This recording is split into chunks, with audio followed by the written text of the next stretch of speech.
welcome to The Late Show with me, Ian Pilkinson. Now, with the release of a recent survey that chocolate is indeed getting people hot under the collar, sales in the UK have been soaring. In a minute, we'll be talking to Gemma, who carried out a survey, and we'll be doing a cheeky chocolate tasting to see what we think. But my first guest is no stranger to our TV screens. Having starred in Grange Hill, Coronation Street and Boy Meets Girl to name a few, he's hot off the set of his recent production, and he's here to tell us more, Jonny Dixon.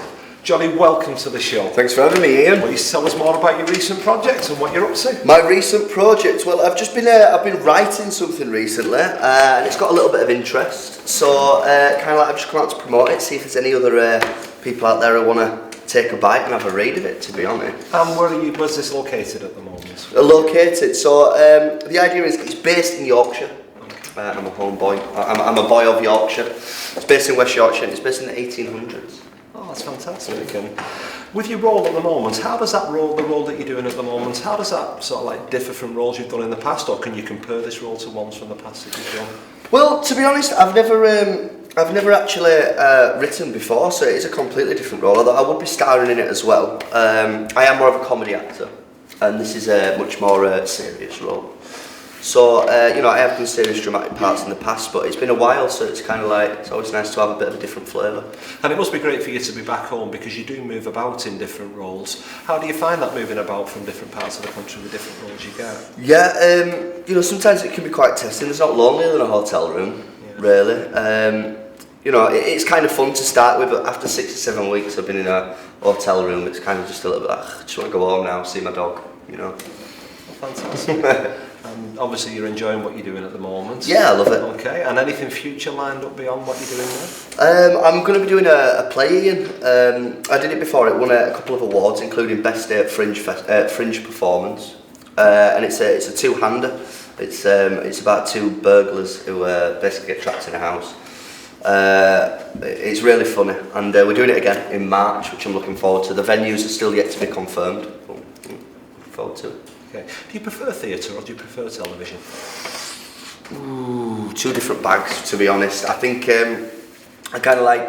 I think theatre you get the rush like nothing else. But TV you can have a little bit more of a play around. Kind of like with theatre, you have your rehearsal period, then after that, sticks very, very similar. The odd night, especially in comedy, the odd night you might throw the odd line in.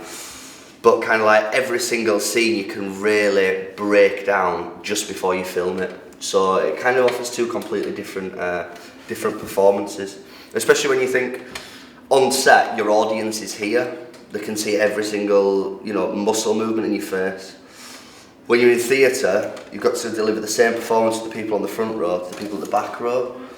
And so that can it changes your performance, and it's also within the moment, there's no time for messing up. So they offer two completely different things, but I love them both. Well, that sounds fantastic. I've got to take you back to your early days at Grange Hill. It's a programme that we all loved. What was it like playing the school bully, Matthew Humphreys? Unbelievable, especially because I think everybody looks and goes, you were bully.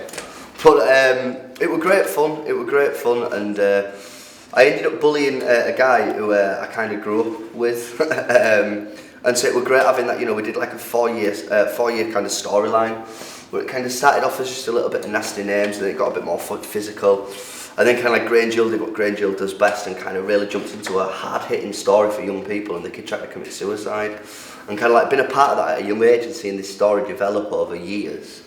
And been attached to a show. Well, it was the longest running children's soap of all time, so yeah, it was a great experience. Did playing the school bully affect you in real life in any way? Did anybody sort of go, oh? Yeah, no, you know what, to be honest, it wasn't too bad. It wasn't too bad at all. I thought I could have got some slack for it. I've done some parts and got some slack from the viewers, but no, I think I was too much at a young age, and I thought, I'll leave him be. Jonny, it's been fantastic having you today. Thank you very much for joining us, and I wish you all the best in your future projects. Cheers, Ian. Okay, thank you very much. Thank you. Fantastic. Now, following a survey on the effects of chocolate, UK surveys are reportedly up some 50%. Gemma is here to tell us why we had to give a guide on the sort of chocolate we should be buying to spice up our sex life. Welcome to the show, Gemma. Thank you for having me. So, Gemma, chocolate is generally regarded as a romantic gift if you think in terms of Valentine's Day. With all the different brands of chocolate out there, what should we be looking for to buy? What would be a traditional chocolate gift? Definitely the dark chocolate that you want to be going for if you want the aphrodisiac. The higher the cocoa content, the better. And if you can get organic, that's even healthier for you. Okay, so we've got some different types of chocolate here. We've got some brands here. And what we're going to do a little tasting session. So would you like to try a piece of chocolate? Yeah, thank you. Why not? The problem with Okay, I'm even going to try one myself. I'll try a small piece. The problem with these brands are that a lot of them have got high sugar content. So if you do get a sort of feel-good feeling, it's more of a sugar rush than the aphrodisiac feeling. Yeah. So when people are eating the chocolate, should they expect some kind of immediate energy level or a faster heartbeat romantically? Is it going to have that desired effect? Yeah, they say definitely within minutes.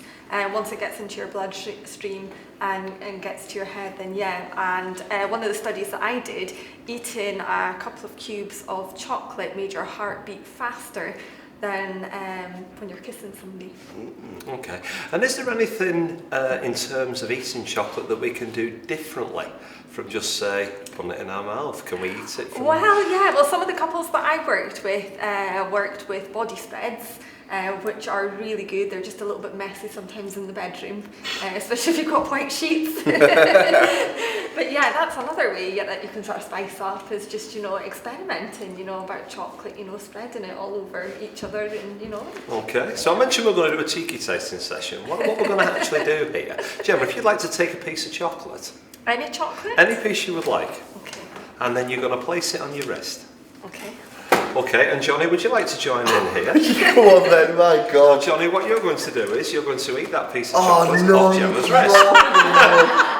You're joking me. Right. I'll try nothing.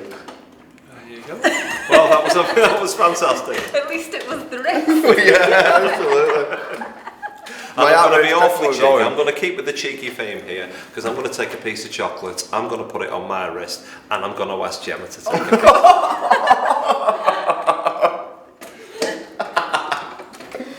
Hey! Wow.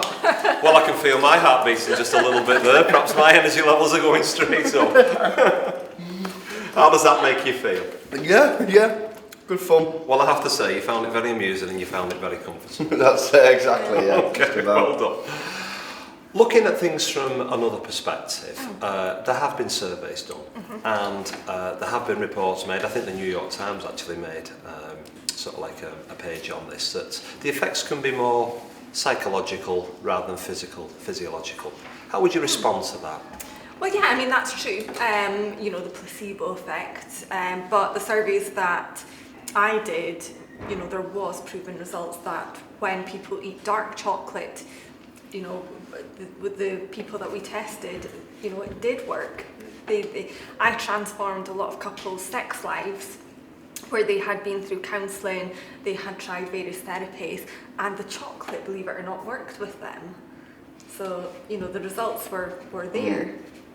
So what we're basically saying is that it's down to people themselves to experiment, to enjoy, and to basically to have their own opinions on what they think about it. Yeah, absolutely. I agree with Yeah. that. Well, thank you very much for joining us Thank today, you. Gemma. It's absolutely brilliant. Thank you. Thank you very much indeed. Well, thank you for joining us this morning. It's been very interesting. We've learned a lot about chocolate. It's been great having Jonny on the show. Jonny, thank you for joining us again. Tomorrow we'll be talking about Charles Dart's competition, Rob Shepherd, and chatting to celebrity chef Gordon Ramsay on how to eat on budget. See you then, and good night.